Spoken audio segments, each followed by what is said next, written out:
voted to support the Confederacy in the Civil War.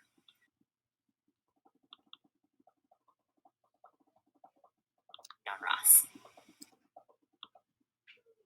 went to Lincoln and kind of renounced his support of the Confederacy. Tom Pegg took over as principal chief for the part of the Cherokee Nation that had started to support the Union. And then after Lincoln's Emancipation Proclamation, Pegg called a very special session of the Cherokee National Council, and it passed a resolution to emancipate all the slaves within the boundary of the Cherokee Nation.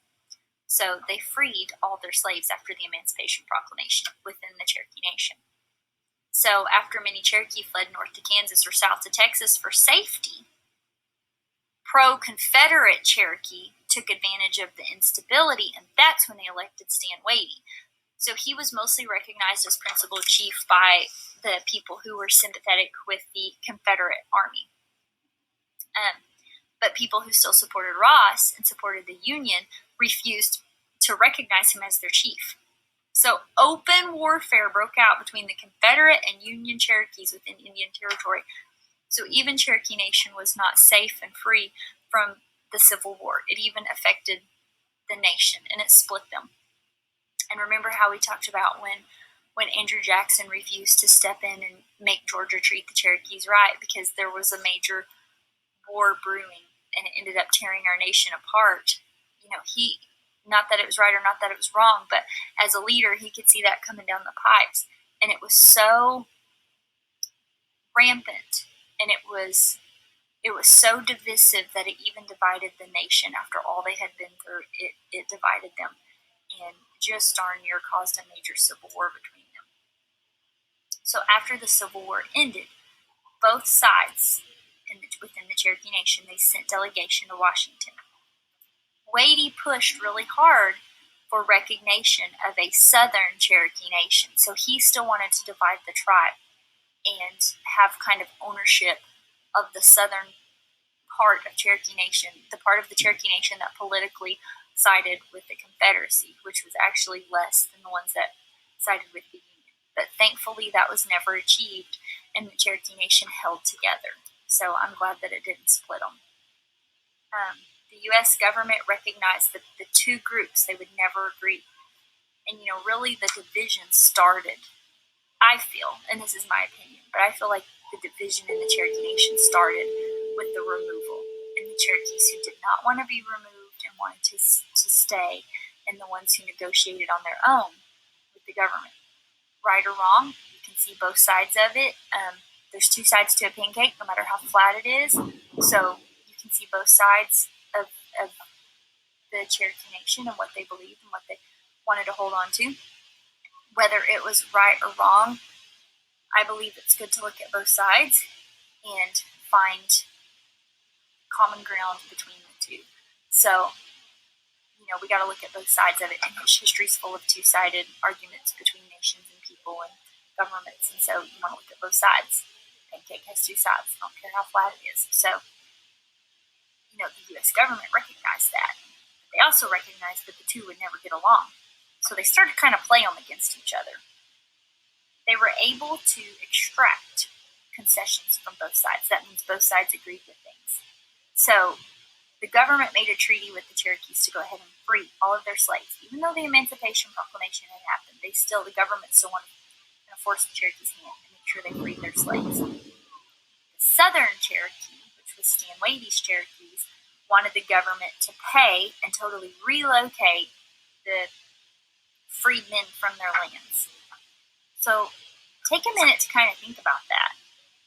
The Cherokee had been forcibly relocated, and they brought their slaves with them. So the slaves had already been relocated once from a place that I'm sure they felt like to some extent might have been home. I don't know how long some of these slaves had lived with these Cherokee families in Georgia.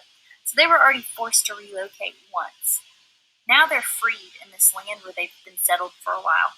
And the Cherokee people, who should have been sympathetic to being relocated, said, well, we'll free them, but the government needs to go ahead and send them somewhere else. And, I kind of can see why they would think that, just because it may have caused problems if they had stayed there. It may have been what's best for the freedmen to be moved somewhere where they would be safe. I don't know what the motivation behind that was, but I felt sorry for the freedmen because they had already been relocated once alongside the Cherokee, and they didn't have a choice in any of it. And now they were trying to be relocated again. The Northern Cherokee suggested adopting them in the tribe, but wanted the federal government to give the freedmen an exclusive piece of territory.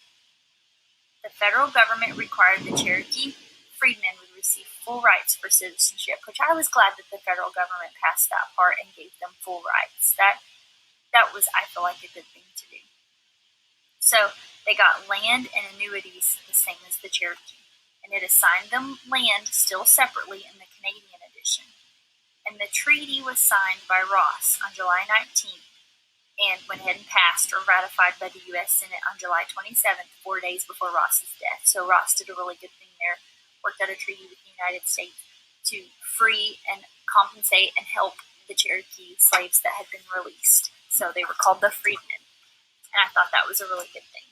Out of all the bad that happened on both sides, and the government not treating the Cherokees fairly, and then the Southern Cherokees not treating their slaves fairly, there's unfairness on all sides of the issue. A lot of times history is that way. We're raised to think there's good guys and there's bad guys. Well, there's good and bad on both sides. So that's one really good thing that came out of it. The slaves got their freedom, and they got full rights, citizenship, and land, and I'm sure I can only imagine. So that was one good thing that came out of it. The tribe was strongly divided over treaty issues. So again, the tribe was divided over these negotiations with the government. A new chief was elected, Lewis Downey, a full-blood and compromise candidate. He was very smart and politically savvy, and he finally brought about reconciliation and reunification amongst the Cherokees. So he finally reunited the Cherokees and brought them back together. Tensions lingered for a while, even into the 20th century, which was in the 1900s. But the Cherokees did not have further uprisings of Confederate forces that occurred in other places in the South, so peace was established. After the treaty signing, Watie went into exile in the Choctaw Nation. Shortly after Downing's election, he returned to the Cherokee. He tried to stay out of politics after that and rebuild his fortunes. He returned to Honey Creek, where he died on September 9th of 1871, and he's buried in the Old Ridge Cemetery, later called Colson Cemetery, which is now in Delaware County, Oklahoma. He was a citizen of the Cherokee Nation. So, I kind of would like to go see his grave and where he's buried. As always, I'm linking him to Find a Grave. You can read more on him. And if there's anything I missed or didn't cover as well as you wanted, look it up, do your own reading, do your own research, find your own books, go to the library, check some books out. There's, don't always take a teacher's word for it. There's plenty of things I could have messed up or not gotten right, or maybe not read a fact right. Don't take Wikipedia's word for it. I quoted most of my stuff from Wikipedia because it was the fastest, easiest way to get that information to you guys. But I always tell kids, don't take one person's word for it. Do your own research, and don't do your research from one source. Use lots of different sources. I did do reading from different websites on Stan Watie, but again, I didn't cross-reference all those facts. Wikipedia is about the safest bet to make sure a lot of the facts are safe and right, but even then, they get it wrong. You can look through their works cited page, try to find sources that they pulled from, and I always tell kids, don't take things at face value. Dig a little deeper, find out for yourself, and if there's anything to be recorded that's still out there, you can search it out for yourself. So I hope you enjoyed this very long-winded talk about Stan Watie. I know it was more about the Cherokee removal, but that was so important and integral to what happened with Stan Watie. There's things about Stan Watie I felt bad for. I mean, my goodness, he lost his whole family in a short amount of time. And from what I read, he and his brother Elias were really close. He was close with his uncle and his cousin that were executed. Some of the choices they made were not popular choices at the time, but I do admire their tenacity and their willingness to do what they felt was right, even though the majority didn't agree it was right. So that was something I felt like that should be admired. He committed some acts during war that could be viewed as horrible by us today, looking at it through the lens of today. But, war is never good, and horrendous acts were committed by both sides of the war. So, do your research, do your homework, look into some of this stuff, read it for yourself. That's just what I really encourage you guys to do with this. And I hope you enjoyed it, and I'll see you next week, and we'll talk about Chief John Ross.